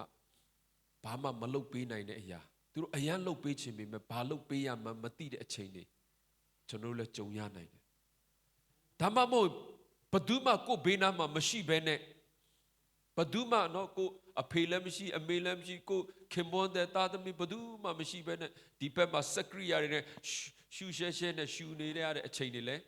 ရောက်ကောင်းရောက်ရနိုင်တယ် one day ပေါ့တနေ့ပေါ့ဘယ်နေ့တော့မသိဘူးဒါပေမဲ့အဲ့ဒီအချိန်မျိုးမှာလဲအေမာနွေလ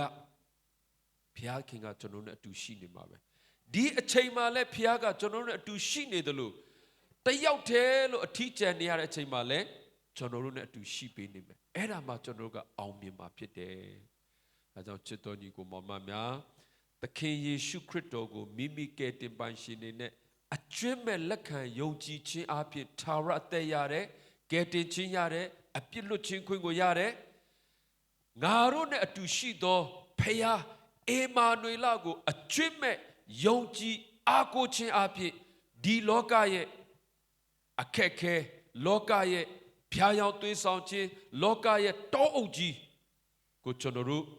အောင်မြင်စွာကြော်လွှားနိုင်မယ်ဒီနှစ်ချက်ကိုအဆုံးတိုင်ကင်ဆွဲထားပါယုံကြည်ထားပါဝန်ခံထားပါအားလုံးပေါ်မှာဖျားခင်ကောင်းကြီးပေးပါစေပျော်ရွှင်သောခရစ်စမတ်ဖျားရဲ့ကျေးဇူးတော်နဲ့ပြည့်ဝသောခရစ်စမတ်ဖြစ်ပါစေလို့ဆုတောင်းပေးပါတယ်အာမင်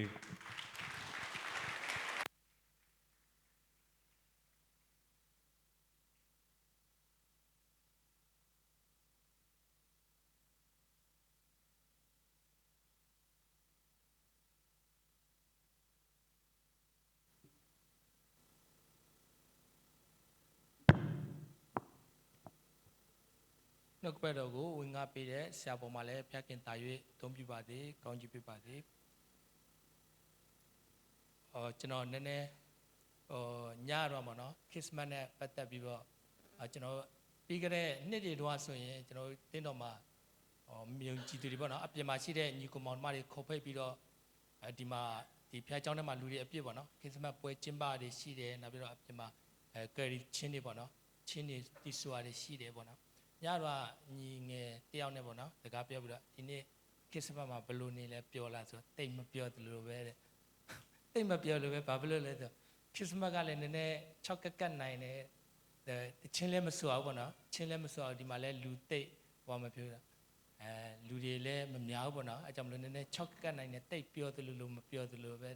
ဘလို့ပဲဖြစ်ပေါ့နော်ကျွန်တော်တို့ကခရစ်စမတ်ဆိုတာမှန်တိုင်းဆိုတော့ဘုရားခင်ကျွန်တော်တို့အတွက်ကျွန်တော်တို့အပြစ်တွေအတွက်ပေါ့နော်ပေးဆက်ဖို့ရန်အတွက်ဒီလူစားတိကိုခံယူတဲ့နေ့ဖြစ်တယ်ဆိုတာကိုကျွန်တော်တို့အကျွမ်းမဲ့ခံယူပြီးတော့ပေါ့နော်တကယ်ပဲလုံစားထဲမှာပျော်ရွှင်ဝမ်းမြောက်တဲ့အသက်တာဘလို့ချင်းနေဘလို့အခက်ခဲတွေကြုံနေပြီပေါ့နော်ဒါဝင်တဲ့အစင်မဲ့မျော်လင့်ရမယ်ဝမ်းမြောက်မယ်ဆိုတဲ့ဟာကိုကျွန်တော်ပြန်ပြီးတော့ဆင်ခြင်အောင်မေ့မိတာပေါ့နော်ကြောင့်မလို့ဒီမှာရှိတဲ့ညီကောင်မောင်မအရောက်စီတိုင်းလည်းဒီနေ့ကပျော်ရွှင်တော့ဘုရားခင်ရဲ့မွေးနေ့တော်မြတ်ဖြစ်တယ်လို့ကျွန်တော်တို့လုံသားထဲမှာလည်းတကယ်ပဲပျော်ရွှင်ခြင်းနဲ့ညီတဲ့ခြင်းတွေကြောက်ပါသေးလို့နောက်ပြီးတော့ကျွန်တော်တို့အတွက်အထူးဆုတောင်းဖို့ရခြင်းဖြစ်ပါတယ်အထူးဆုတောင်းဖို့ရအတွက်ဆရာမဖောရှိကိုယေရှုနာမဖြင့်ဖိတ်ခေါ်ပါတယ်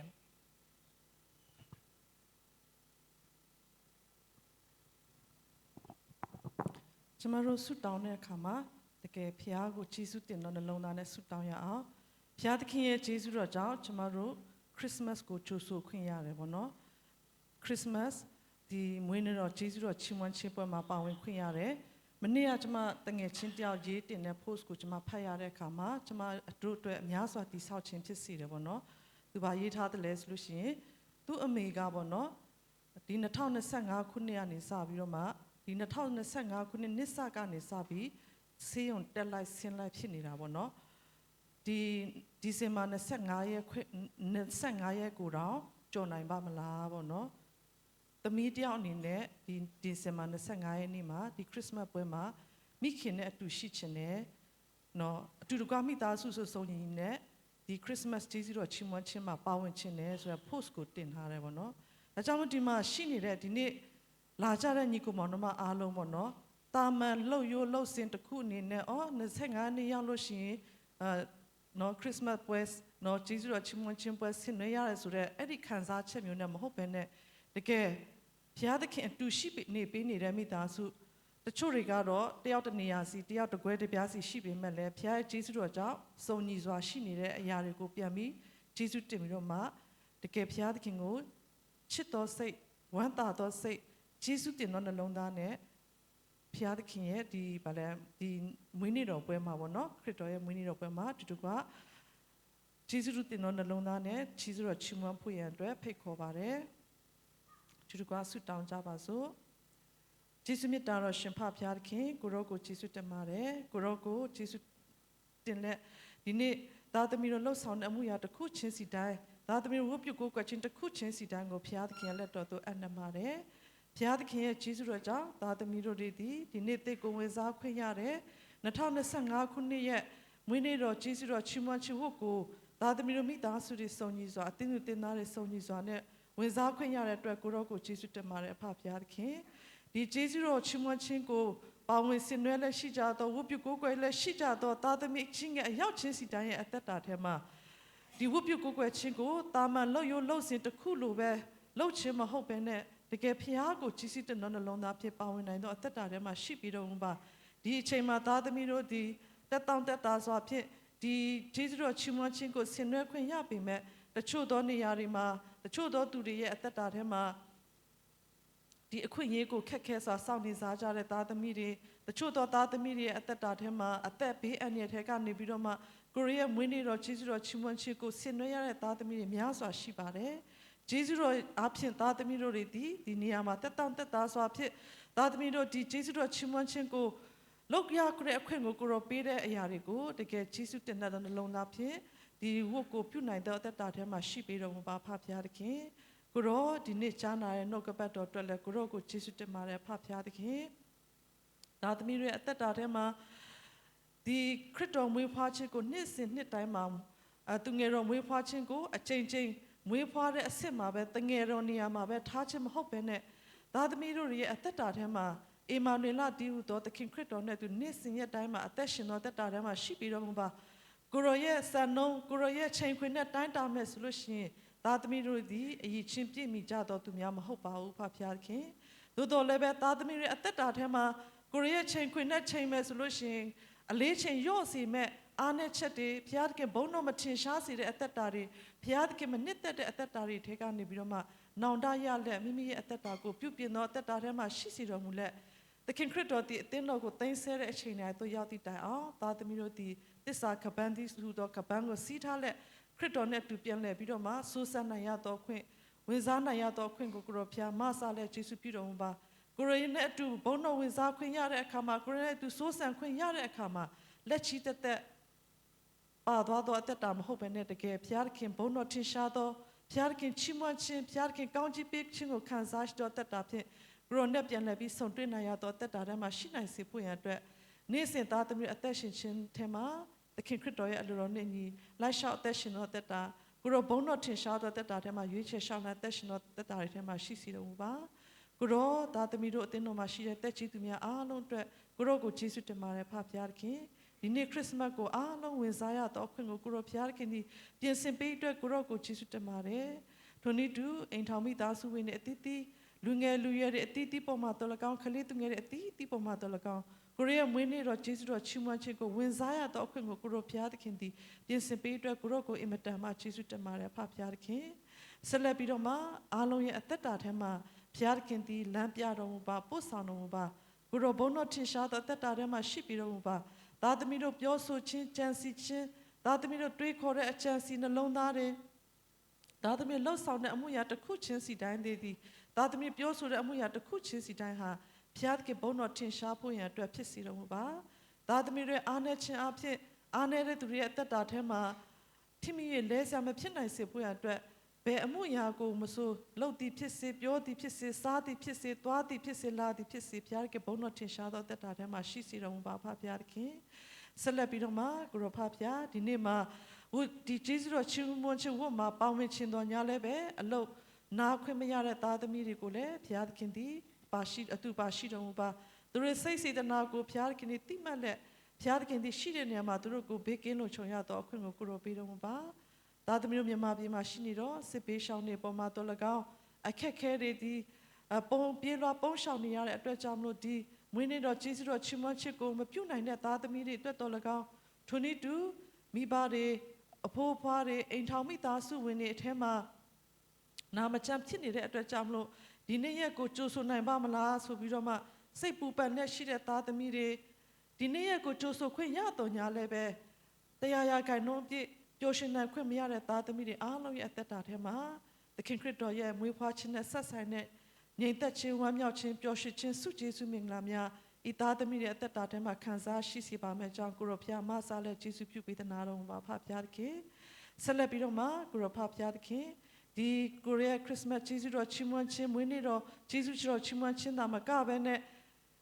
လာမယ့်2026နှစ်သစ်ကိုလည်းသားသမီးတို့အသင်းသူတင်သားတွေအားလုံးဝင်စားခွင့်ရချင်ပါတယ်ကိုရောဖျားသခင်ဒီမဆာလက်ကျေးဇူးပြုပေးသနာတော်မူပါဆက်လက်ပြီးတော့မှသားသမီးတို့ညပိုင်းအစီအစဉ်နေမနေ့ဖန်ညအစီအစဉ်နေကြံရှိပါသေးတယ်သားသမီးလှုပ်ဆောင်တဲ့အမှုရာတစ်ခုချင်းစီတိုင်းဒ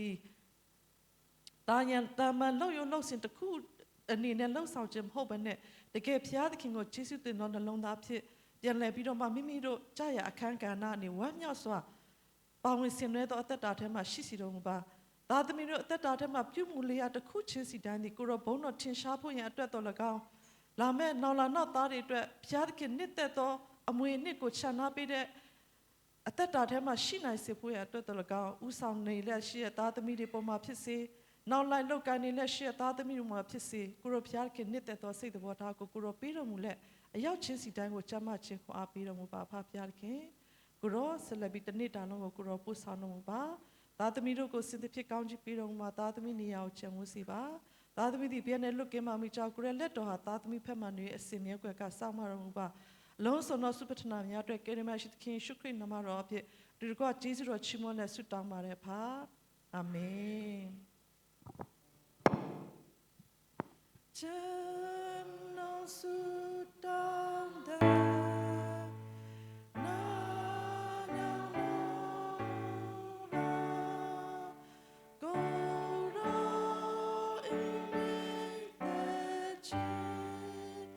့ချာပေတော်မူပါ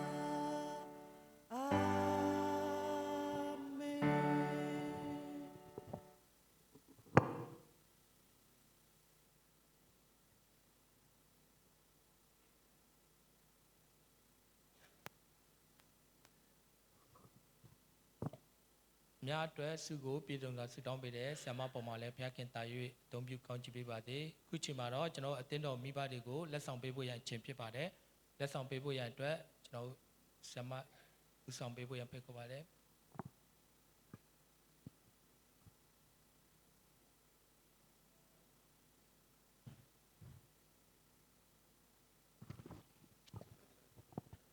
ကျွန်တော်အသင်းတော်မှာရှိတဲ့ကလေးမိဘတွေကနေမှာပါနော်ဒီတစ်နှစ်ပတ်လုံးအတွက်မိမိရဲ့သားသမီးတွေကို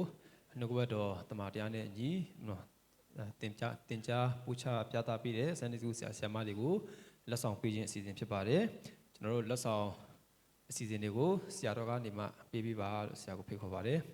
ကျွန်တော်တို့အရင်ဆုံးဆရာမဆေးကေကိုမြေတာလက်ဆောင်ပေးမှာဖြစ်ပါတယ်ဆရာမဆေးကေရှိပါသလား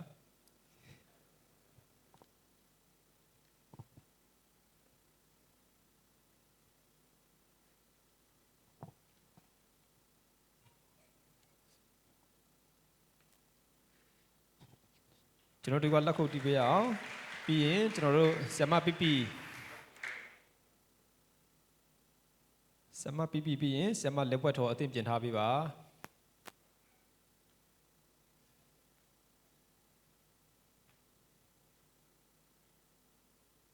ဆ iam ပီဖြစ်ပါတယ်ကျွန်တော်လက်ခုပ်တီးပြီးမှကုန်ပြအောင်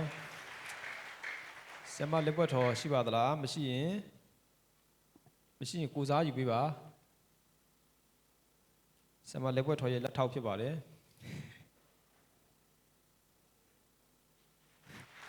ပြီးရင်ကျွန်တော်တို့ဆ iam တူ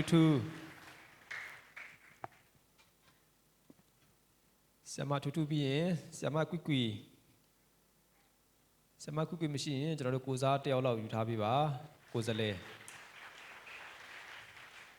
ဆ iam ကွီကွီအတွက်ကိုစလဲတယောက်လောက်ယူပေးပါဆ iam တူတူပဲယူပေးပါပြီးရင်ကျွန်တော်တို့ဆရာဖိုးနေကျွန်တော်တို့စန်စကူကဏ္ဍမှာဂီတာအားဖြင့်ပေါ့နော်ပါဝင်ဆက်ကပ်ပေးတာဖြစ်တယ်ဆရာဖိုးနေပြီးရင်ကျွန်တော်တို့ကိုနေမျိုးအသင်ပြင်ထားပေးပါ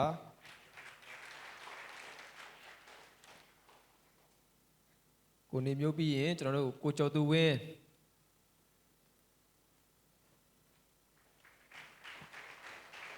ရှိပါသလားကိုကျော်သူဝင်းမရှိရင်ကျွန်တော်တို့အုတ်ထင်းသူကိုကျော်သူဝင်းရဲ့အုတ်ထင်းသူပြီးရင်ကျွန်တော်တို့ညီမငယ်မေရီယန်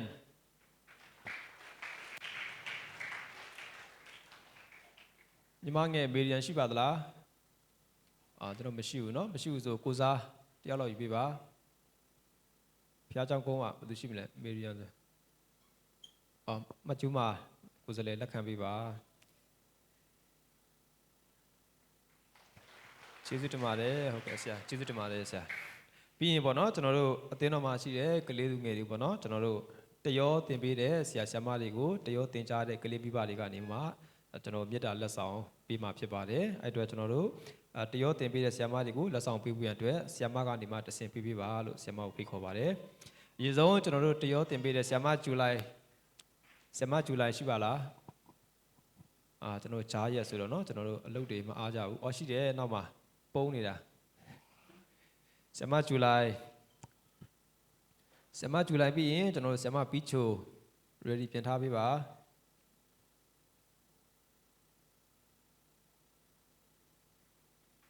ကျွန်တော်လက်ခုပ်တီးပြီးမှကုန်ပြအောင်ပြီးရင်ပီချိုရှိလားကျွန်တော်ကိုစားယူပေးပါပီချိုမရှိဘူးဆိုရင်ပြီးရင်ကျွန်တော်တို့ဆ iam ပီပြီး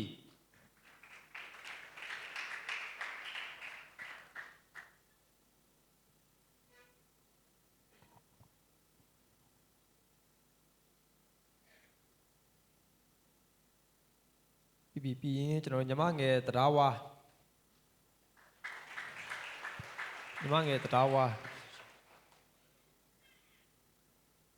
ရှိပါလားမရှိဘူးဆိုကျွန်တော်ကိုစားတယောက်လောက်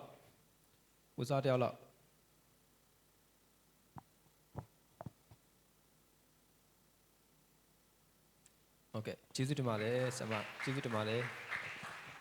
ဟုတ်ပြီကျွန်တော်တို့ဒါကတော့ပေါ့နော်ကျွန်တော်တို့အသင်းသူအသင်းသားတွေကနေခရစ်စမတ်မှာမြတ်တာ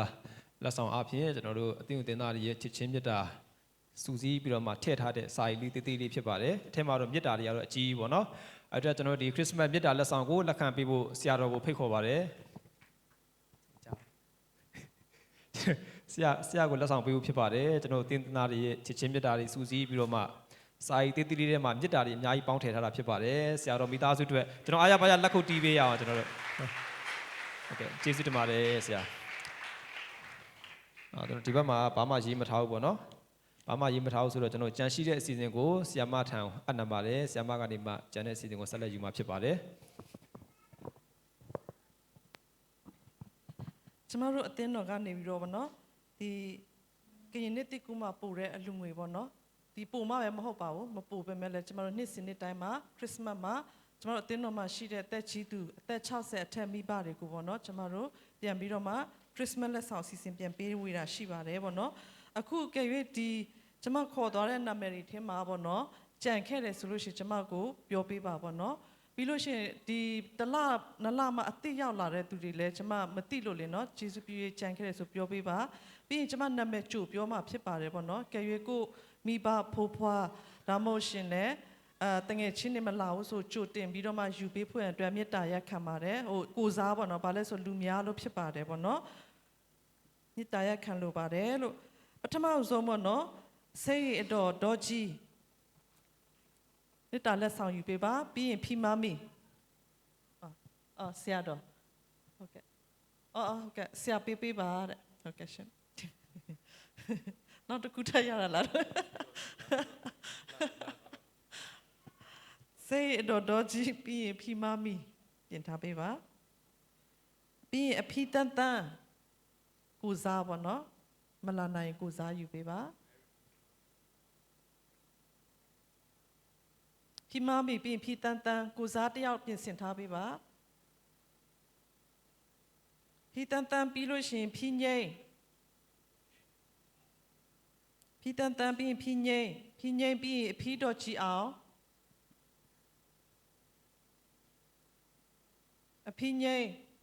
အတွက်ပါတခါလေးယူပေးပါလားမိုက်တာဖီငိမ့်လာတာမရှိတွေ့ဖီငိမ့်ပြီးဖီတော်ကြည့်အောင်ပြီးရင်အဖီမဲနီပြီးအဖီအုံးကြည့်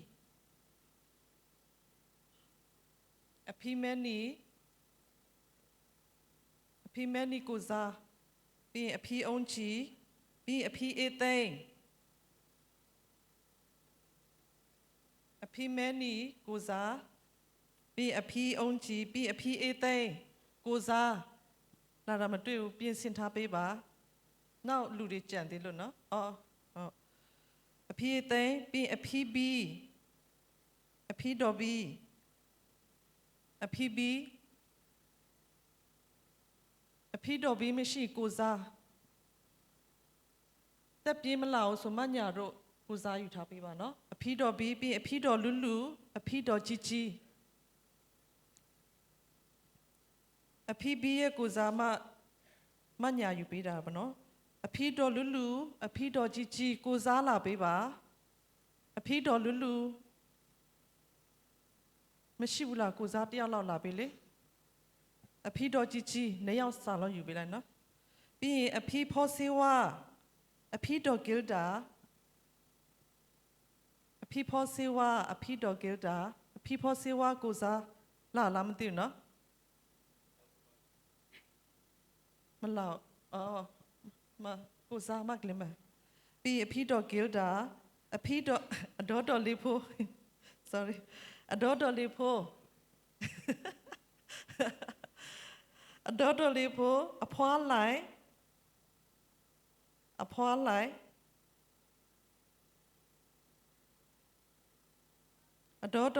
ဖီရင်အဖွားလိုက်ပြီးအ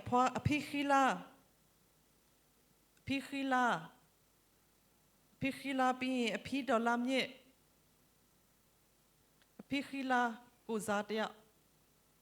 အဖိဒေါ်လာမြစ်လားဟုတ်ကဲ့မချူမအဖိခီလာကိုစားအဖိဒေါ်လာမြစ်ပြီးအလီယမိခင်ကျွန်မနာမည်မသိလို့ sorry ပါဗောနော်ဟုတ်ကဲ့အဲ့တော့ခဏပြရနာမအလီရဲ့အမိုးမအလီအမိုးပြီးရင်အဖိတီတော်ကီကိုစားတယောက်ယူပေးပါလာမသိမလာဘူးဆိုကိုစားတယောက်ယူပေးပါအဖိတီတော်ကီပြီးအဖိတော်အဖော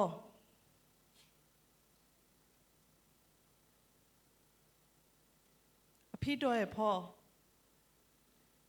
အဖေတော်ရဲ့ဖောကိုစားတယောက်ယူပေးပါဝေလင်းပြီးဂျွန်စီမိုးရဲ့ရောက်ခမအတွက်ပေါ့နော်ကိုစားတယောက်ယူပေးပါသူနဲ့ဘောလုံးကန်တဲ့ကိုဂျွန်စီမိုးနဲ့ဘောလုံးကန်တဲ့သူနော်သူရောက်ခမအတွက်ပြီးရင်အန်တီဒေါ်ထုလုံ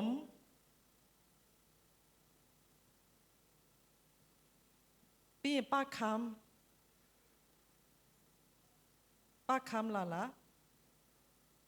ပါခမ်အစာမအစာပါနော်ကိုစားမအစာယူပေးပါ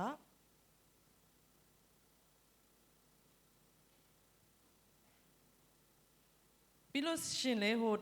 ဒေါက်တာရှာမအေဝါရုရဲ့မိခင်ဖခင်နဲ့တက်ကြီးသူ3ယောက်အတွက်လေတခါတည်း3ခုပေါ့နော်လာလားမသိဘူးဒေါက်တာရှာတို့ပြန်သွားပြီလားအမကိုစားလာပြီးလို့ရတယ်အမ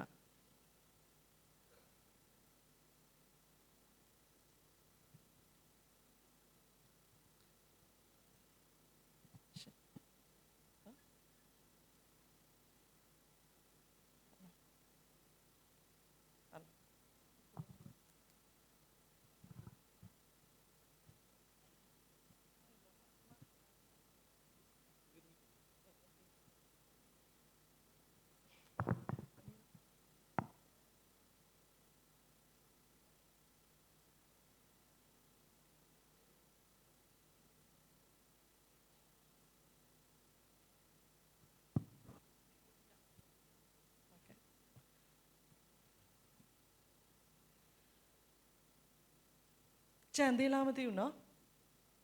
ကြံသေးလားအမအတန်ပေးနာအဖေရောဟုတ်ကဲ့ယူတစ်ချက်လောက်ယူပေးပါနော်ကျမတို့ဘေးနာချိပေးပါတစ်ခါလေအခုမှရောက်တဲ့အစ်စ်တွေရှိတတ်တယ်လေဘေးပြီးမှချိပေးပါလို့နော်ကြံခဲမှာဆိုလို့အဖိုးတွေအဖွားတွေပေါ့နော်အော်ဒီမှာတယောက်အပေါ်ခေါ်လာပေးလေ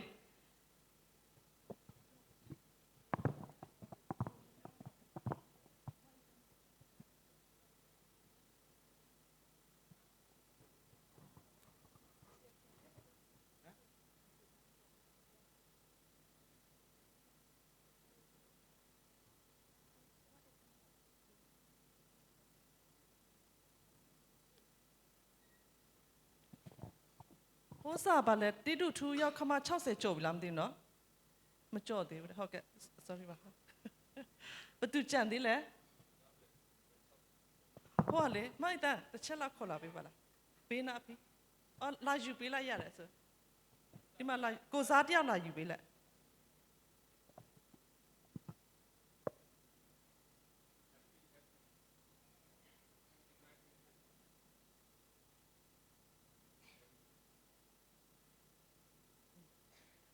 ကဲကျမတို့မရှိတော့ဘူးဆိုရင်အမျိုးသားပေါ့နော်အဖိုးတွေအတွက်သွားအော်ဟုတ်ကဲ့အော်ဟုတ်ပြီ sorry ဟုတ်ကဲ့စစ်စေးအမေ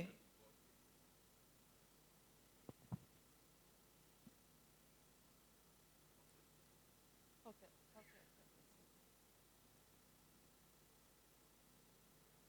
ကြံသေးလားချို့ဒီချိန်မှာတက်အားကြီးချင်းနဲ့ကြံသေးလားဆိုလက်ထောင်မကြံတော့နော်အဲ့ဆိုကျမတို့အဖိုးတွေအတွက်သွားရအောင်နော်အဖိုးတင်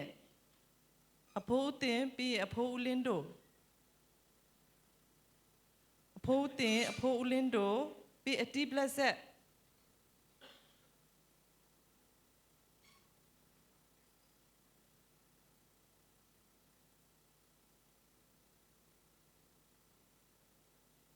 ဒီပလက်ဆက်ပြီးအဖိုးဦးတင်အောင်မပူရဲ့အဖေပေါ့နော်အဖိုးတင်အောင်လာလားမလာဘူးဆိုအော်ဟုတ်ကဲ့လာ sorry ပြီးနောင်ဘွားဦးလေးကျမနာမည်မသိလို့ပါ sorry နောင်ဘွားဦးလေးဘိုဘိုတာ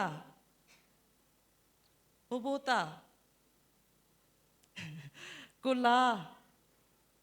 ကိုမတော့ကိုလာကိုမတော့ကိုစားတယောက်ယူပေးပါကိုဒပ်လက် ပြီးလို့ရှိရင်အဖိုးကလိုပါအဖိုးကလိုပါပြီးအဖိုးဦးရှမ်းအဖိုးရှမ်းပြီးအဖိုးဦးဆိုင်မိုးမြင့်အဖိုးဦးဆိုင်မိုးမြင့်ပြီးအလီရဲ့အပါမအလီရဲ့အပါကိုအီဆက်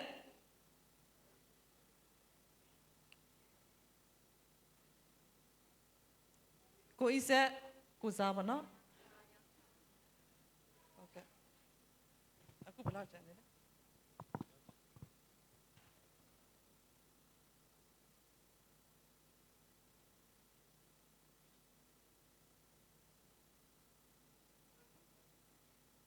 ကိုအီဆက်ယူသွားပြီနော်ဟုတ်ကဲ့ပြီးလို့ရှိရင်အဖိုးပိတ်ကလေးဝါဒေါက်တာရှားရဲ့အကိုလေ60ပြည့်ပြီလားမသိနော်မပြည့်သေးဘူးနော်ဟုတ်ကဲ့ဘယ်သူကြံသေးလဲစစ်စေးဖေးပြည့်ပြီလား60ဟုတ်ကဲ့စစ်စေးဖေးလာပေးပါဟုတ်ကဲ့ဟုတ်ကဲ့နောက်ဘယ်သူကြံသေးလဲကြက်ကြက်ပြောပေးပါနော်ဘယ်သူလဲဘယ်သူကြံသေးလဲ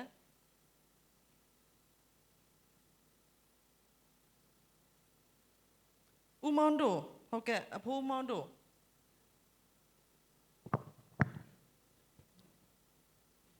ဘေး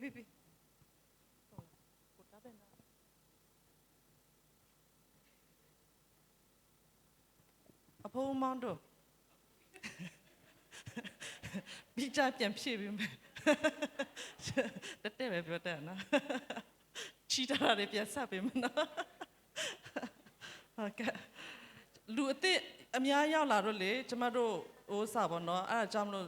မမှတ်မိတာရှိတယ်လေပို့ပြီးတော့လှုပ်ထားတယ်ဒါပေမဲ့လည်းလို့သွားတယ်အဲ့ကြောင့်မလို့ကိုစားယူထားတဲ့ဟာတွေခဏချီးထားတယ်ပြီးပြန်ပြီးဆက်ပေးမယ်နော်ရှင်ဟိုစားဆရာကျွန်းထက်ရဲ့အမေမမဆရာကျွန်းထက်ရဲ့မိခင်မမပေါ့နော်တော့အန်တီဒွန်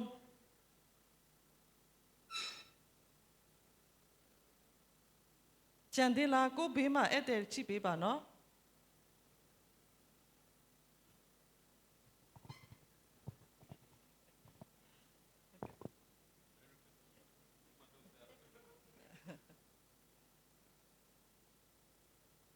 မရှိတော့နော်မရှိတော့အားလုံးကျေးဇူးတင်ပါတယ်အစီအစဉ်တပတ်ပြည့်လက်ထဲအပ်ပါတယ်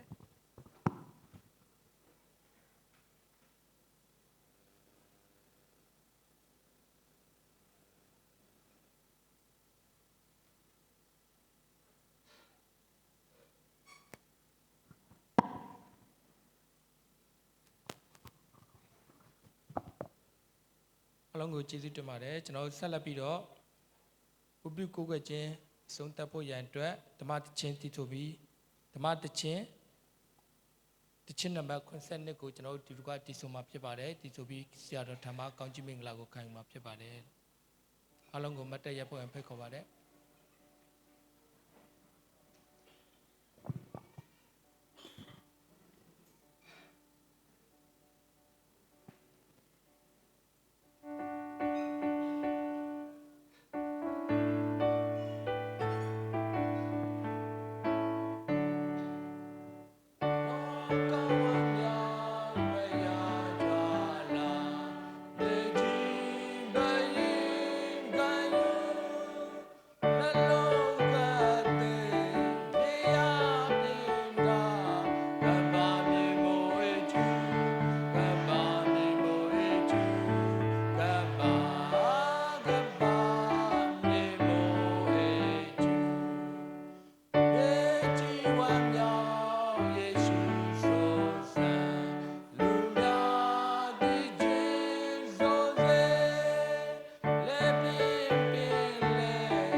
မီးတော်သားတော်တန်ရှင်သောဝိညာဉ်တော်သုံးပါးတစုဖျားထံမှလာတော်လူတို့ချက်ဆွေမမီနိုင်သောငြိမ်သက်ခြင်းဝမ်းမြောက်ခြင်းကြမ်းမာခြင်းပျော်ရွှင်ခြင်းချစ်ခြင်းအောင်မြင်ကြွယ်ဝချမ်းသာခြင်းနှင့်ဘေးလွတ်လုံခြုံခြင်းစုကျေးဇူးမင်္ဂလာအပေါင်းတို့သည်ဒီကနေ့လောကီလူသားများကိုအပြစ်မှရေနှုတ်ကယ်တင်ဖို့ရန်သာမကဤလောကကိုအောင်မြင်သောသူဖြစ်စေဖို့အနီးအနားမှာအမြဲအတူရှိပေးဖို့လူစားတိခံယူသောယေရှုခရစ်တော်ဖျားရဲ့မွေးဖွားခြင်းကို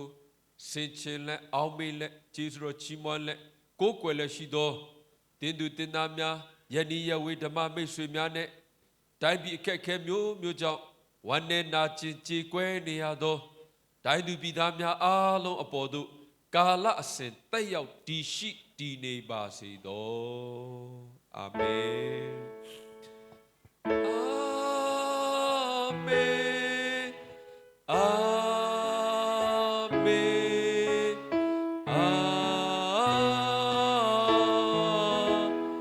မင်ကျွန်တော်ခဏလေး music သမား